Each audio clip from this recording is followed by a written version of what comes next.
अब यशोधरा निशब्द है, देखती है पति भी गए और पुत्र भी गया। तो यशोधरे ने सोचा मेरा महल में क्या काम है, महात्मा के चरणों में भिक्षुणी बन करके जीवन गुजार दिया करती है। ध्यान रखना, आपसे मैं आग्रह कहता हूं, क्या सोचते हो आप, मैं जिस वसीयत की बात कर रहा हूं वो रुपए पैसे की वसीयत नहीं। क्या सौंप कर जाओगे आने वाली पीढ़ी को आप? मैं आपसे निवेदन करता हूं, जमीन जायदाद के अलावा कुछ और भी होता है, दौलत के अलावा कुछ और भी होता है हमारे पास।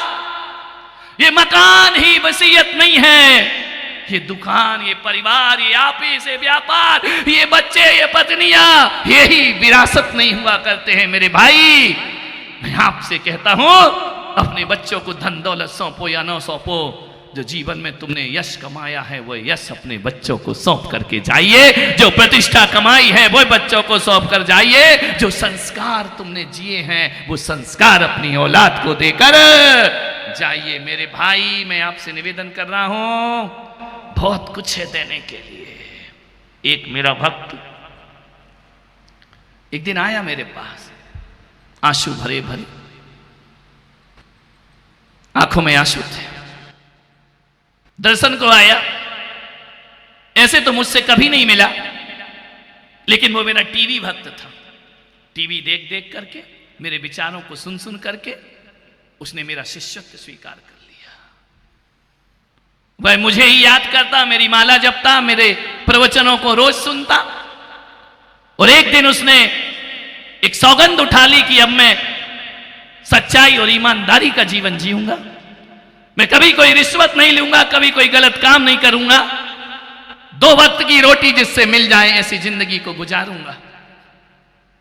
एक दिन वो मेरे पास आया, पूछते पाछते, मैंने कहा कौन हो तुम? बोले मैं आपका भक्त हूं। मैंने कहा मैं आपको नहीं जानता हूं। बोले जानो या ना जानो, लेकिन मैं आपको जानता हूं। मैंने आपसे टीवी में प्रवचन सुन सुन करके अपनी जिंदगी को बदलना चाहा, और मैंने 10 साल प्रयास किया गुरुदेव, मैंने अपना जीवन बदल लिया।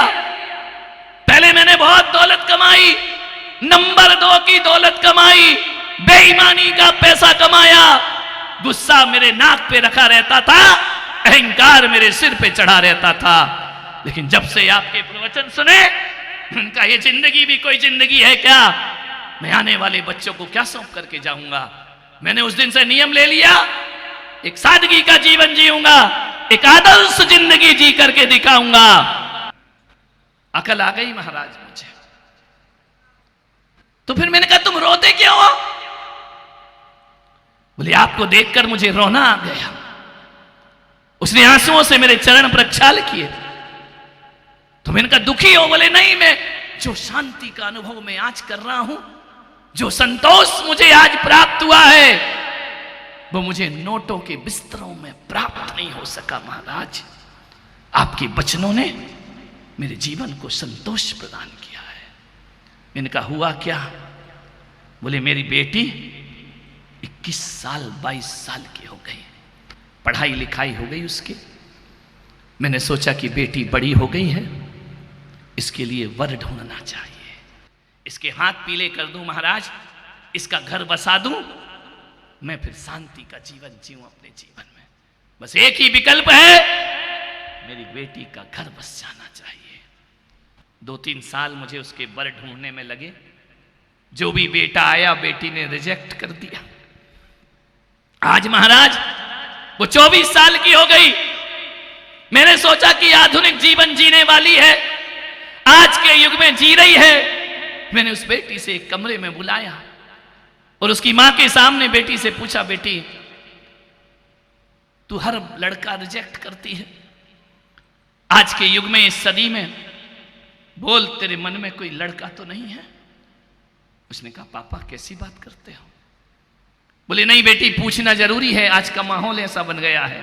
पहले तो लड़कों को पता ही नहीं रहता था और शादी हो जाती थी, आजकल तो माँ बाप को पूछना पड़ता है कि तेरे मन में कोई ऐसा लड़का तो नहीं है? उसने कहा नहीं पिताजी, मैंने कॉलेज में पढ़ाई की है, ये सब नहीं सोचा। बोले कोई लड़का, कोई दोस्त, कोई यार? बोले कोई नहीं मेरा। और एक बात याद रखना पिताजी, आप जिस गुरु के प्रवचन सुनते हो मैं भी उन गुरु का प्रवचन सुनती हूं। मैं अपने जीवन में कभी ऐसी गलती नहीं कर सकती हूं। बाप ने कहा मुझे संतोष मिला। बेटी तेरी शादी तो करना है। बेटी ने नजरें झुका ली। बेटी एक बात बता, तेरे दिमाग में कोई नहीं? बोले कोई नहीं। चल एक बात तो और बता दे, किससे शादी करेगी? इंजीनियर से, डॉक्टर से, सीए से, एमबीए पास से, बिजनेसमैन से, राजनेताओं से, किससे शादी करेगी? उसने कहा पापा मैंने ये भी नहीं सोचा कि मुझे किससे शादी करना है। तेरे दिमाग में ख्याल नहीं आया तेरा जीवन साथी कौन होगा? नहीं सोचा पापा। तो किससे शादी करेगी? बोले जिससे आप करा देंगे।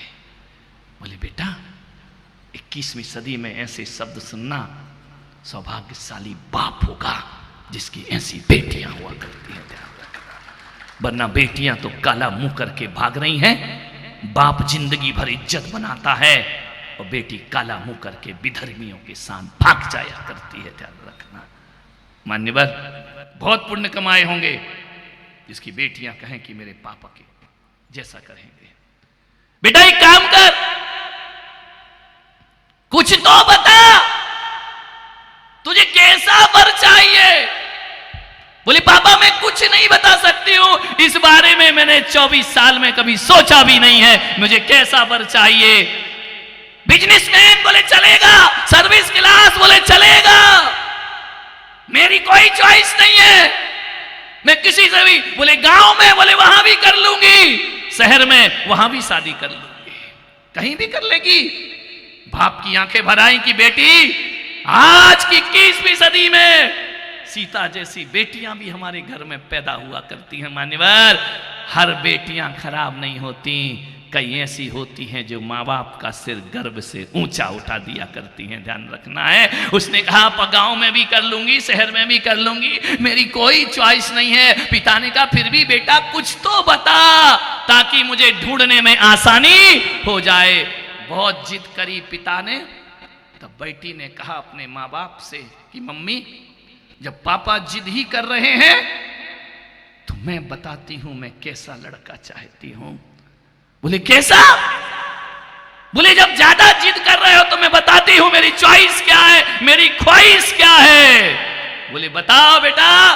मां ने समझा अभी तक झूठ बोल रही थी, इसके मन में जरूर कोई लड़का होगा। ध्यान रखना। उसने कहा मां एक बात ध्यान रख, मैं आज अपनी चॉइस बताती हूं और अपने पिता से नाग्रह करती हूं कि ऐसा लड़का मिले तो लेकर जरूर आना। पिता ने कहा बता बेटा कैसा लड़का चाहिए तुझे? बोले मुझे ऐसा लड़का चाहिए, ऐसा लड़का चाहिए जिसका स्वभाव मेरे पापा के जैसा हो, जिसका आचरण मेरे पापा के जैसा हो, जिसका चरित्र मेरे पापा जैसा हो और जिसका व्यवहार मेरे पिता की तरह, जो सादगी का जीवन जीता हो, जो संतों के प्रति समर्पित रहा करता हो, जिसके पास आचरण हो, चरित्र हो। पापा फिर वो गोरा है तो भी चलेगा और काला है तो भी चलेगा, गांव में है तो भी चलेगा और शहर में है तो भी चलेगा। उसने कहा बेटा मेरे जैसा व्यवहार वाला। बोले मेरा व्यवहार तो लोग कहते हैं मैं पागल हूं, मैं मूर्ख हूं, मैं पिछड़ा आदमी हूं। बोले पापा नहीं, मैं ऐसा वर चाहती हूं जिसका नेचर पापा जैसा हो। वो आदमी मेरे पास रोया। बोले महाराज मैं आज इतने संतोष को प्राप्त हुआ कि जो प्रतिष्ठा मैं भले सारे देश में अपनी प्रतिष्ठा नहीं कमा पाया, लेकिन अपनी औलाद की नजरों में मैं आदर्श पुरुष बन करके जिया। इससे बड़ा सुख संसार में कोई दूसरा। मैं औलाद की नजरों में तो इज्जत पा गया, वरना दुनिया में उदयपुर वालों ऐसे लोग होते हैं जो मंचों पे माला पहनते हैं और घर में 2 कौड़ी की इज्जत नहीं हुआ करती है। ध्यान रखना। परिवार उसे सम्मान की नजरों से नहीं देखा करता है। सारी दुनिया की मालाएं किसी काम की नहीं, ये स्वागत सत्कार किसी काम के नहीं। मैं कहता हूं कि हजारों में सम्मान पाने से अच्छा घर के 4 सदस्यों में इज्जत कमा के दिखाओ, तुम्हारा जीवन सार्थक। और घर में ही इज्जत नहीं है, दिया तले अंधेरा। ध्यान रखिए। आज मैं खुश हूं महाराज, मैं सोच रहा हूं कि टाटा, बिरला, अंबानी ये कोई नहीं है मेरे सामने।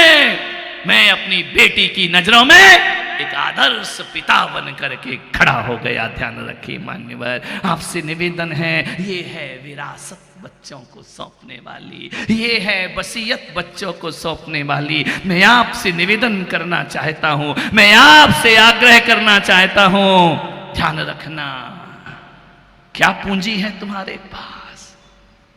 रुपए पैसे की, आदर्शों की पूंजी नहीं है। डॉक्टर साहब ने इस देश को ऐसी विरासत दी है, डॉक्टर हेडगेवार ने, गुरुजी ने ऐसी विरासत सौंपी है कि हमारे देश का सच्चा सिपाही राष्ट्रीय स्वयंसेवक दल बन करके खड़ा हुआ है। ध्यान रखना, संघ वो है, ये राजनीतिक संगठन नहीं है। जब जब देश पर आपदा आई, संघ जाके खड़ा होता है सहायता के लिए। कहीं भूकंप हुआ, संघ जाकर के खड़ा हो गया। मान्यवर, ये पद प्रतिष्ठा के भूखे लोग नहीं हैं मान्यवर, ये भारत माता के सच्चे सपूत हुआ करते हैं। ध्यान रखना, इन्होंने अपने घर के चूड़ी सिंदूर की परवाह नहीं की, लेकिन भारत माता की मांग की और स्वाभिमान की परवाह कोई करता है तो राष्ट्रीय स्वयंसेवक संघ हुआ करता है। मान्यवर, संघ ना होता तो भारत के क्या हाल होते, ध्यान रखना। हमें भी हमारे देश से खदेड़ दिया जाता। ध्यान रखिए, संघ वो है, जब युद्ध होता है, जंग छिड़ती है ना, और जब 26 जनवरी की परेड के लिए सेना सीमा पर खड़ी रहती है, तो नेहरू जी कहते हैं कि परेड तो होगी, स्वाभिमान तो दिखाना पड़ेगा। उस समय जब सेना के सैनिक नहीं होते हैं, आरएसएस संघ चला करता है परेड में, भारत का सच्चा सैनिक बनकर, भारत का सच्चा सपूत बनकर के चला करता है। ध्यान रखिए, संघ वो है जो भारत की असली ताकत हुआ करती है। आज यहाँ संघ के स्वयं सेवक बैठे हैं, गर्व है मुझे, 30 साल से मैं संघ के हर कार्यक्रम में शामिल होता हूँ, और देश का एक पहला दिगंबर साधु मैं ही होऊंगा जो 35,000 स्वयं सेवक के साथ पंचचलन में मैं आगे आगे अगवानी करते हुए, ये राष्ट्र के सपूत, इन्हें कोई पद प्रतिष्ठा नहीं चाहिए। वे प्रचारक किसी संत की साधना से कम नहीं होते हैं, ये विवाह नहीं करते हैं, ये लोग वो होते हैं जो किसी का बना भोजन नहीं करते हैं। ये वो लोग हैं जो साधु का जीवन जिया करते। किसके लिए जी रहे हैं? भारत माता के लिए। ध्यान रखना, इन्हें कोई मतलब नहीं है निजी स्वार्थों से। ये किसी जलूस की शोभा नहीं बनते हैं, ये किसी शोभा यात्रा में शोभा बन के नहीं चलते हैं। जब भी मां भारती को जरूरत होती है तो राष्ट्रीय स्वयंसेवक संघ आकर के खड़ा हो जाया करता है। मान्यवर, कितनी त्रासदियां झेली इस देश ने, संघ मजबूती से चला। डॉक्टर साहब की वह विरासत एक गंगा की पतली लकीर थी, 4-5 लोगों से संघ चला शुरू हुआ था, और आज राजभक्तों की इतनी होड़ लग गई कि वह गंगा की पतली लकीर बढ़ते बढ़ते आज गंगा सागर में परिवर्तित हो गई। ध्यान रखना है, हमेशा यह ज्योति जलती रहे। मैं नागपुर गया, संघ के मुख्य कार्यालय में गया, मुझे ले जाया गया, मैंने सब चीजों को देखा, समझा। ये मत सोचना कि ये बैठे हैं इसलिए प्रशंसा कर रहा हूं, नहीं, फोकट की प्रशंसा मुझे कुछ मतलब नहीं है। मुझे कौन सा राजनेताओं का राज चाहिए, मुझे कौन सी संपदा चाहिए। मेरा आशीर्वाद न किसी पार्टी को है, न किसी संगठन को है, मेरा आशीर्वाद उन पर है जो भारत माता की विरासत को मजबूत बना करके रखते हैं। ध्यान रखना, जब तक संघ है, ये भारत माता अब कभी गुलामियों की बेड़ियों में जकड़ने वाली नहीं है। ध्यान रखना, हजारों आसुरी शक्तियां आ जाएंगी, भारत का कुछ नहीं। चिल्ला ले अमेरिका, लगा ले टैरिफ, कोई जरूरत नहीं है। अब भारत इतना मजबूत है किसी किसी अमेरिका के सामने हाथ फैलाने की जरूरत नहीं हुआ करती है। पछताएगा भारत नहीं, पछताएगा अमेरिका। एक समय परमाणु का, अटल जी ने जब परमाणु परीक्षण किया, भारत पर प्रतिबंध लगा दिए अमेरिका ने। ध्यान रखना, और जब जरूरत पड़ती है तो यही अमेरिका भारत से प्रतिबंध हटा लिया करता है। भारत माता एक मजबूत हो चुकी है। विचार, एक समय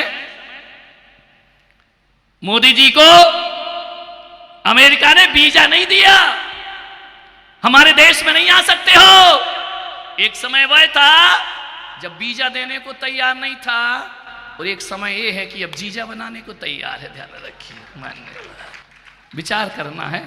अब हमारा भारत वो भारत नहीं है। मानने वाला विरासत सौंपो, ये विरासत है, हमारी संस्कृति है, ये हमारे देश की ताकत है। एक बात याद रखना, दो लोग ही दुनिया में याद किए जाते हैं, दो लोग, ज्यादा नहीं। कुछ भी कर लो, कुछ भी देख लो, दो लोग ही दुनिया में याद किए जाते हैं। अभी मुझे संघ के कार्यकर्ताओं ने पंच परिवर्तन की है। क्या कहूं इसे, किताब कहूं या ग्रंथ कहूं? ध्यान रखना, जब संघ के लोग लिखते हैं तो वो किताब नहीं, भारत माता का ग्रंथ बन करके प्रस्तुत होता है। पंच परिवर्तन, राष्ट्र, प्रकृति, समाज, परिवार, आत्मबोध। आत्मबोध तो इस देश के प्राण हुआ करते हैं। पुनर्जन्म पे विश्वास करते हैं हम। और कहता है हमारा देश का अध्यात्म, नैवं छिद्रंति शस्त्राणि नैवं दहन्ति पावका। मैं अजर अमर तत्व हूं, मैं मरता नहीं हूं। ध्यान रखना, दो लोग याद किए जाते हैं, दो ही लोग बस। एक तो वो लोग याद किए जाते हैं जो कुछ लिख करके जाते हैं। ध्यान, अमर होते हैं वो। देह से तो आज तक कोई अमर नहीं हुआ।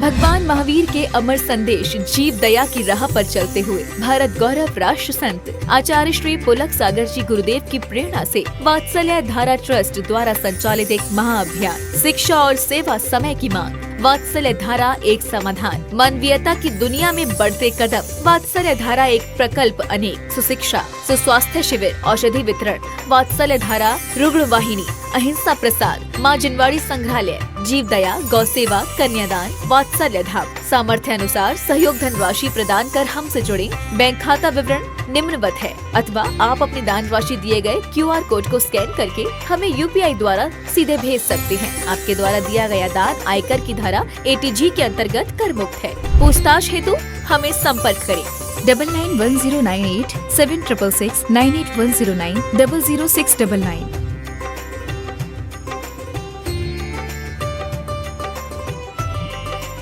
राष्ट्रीय राजधानी दिल्ली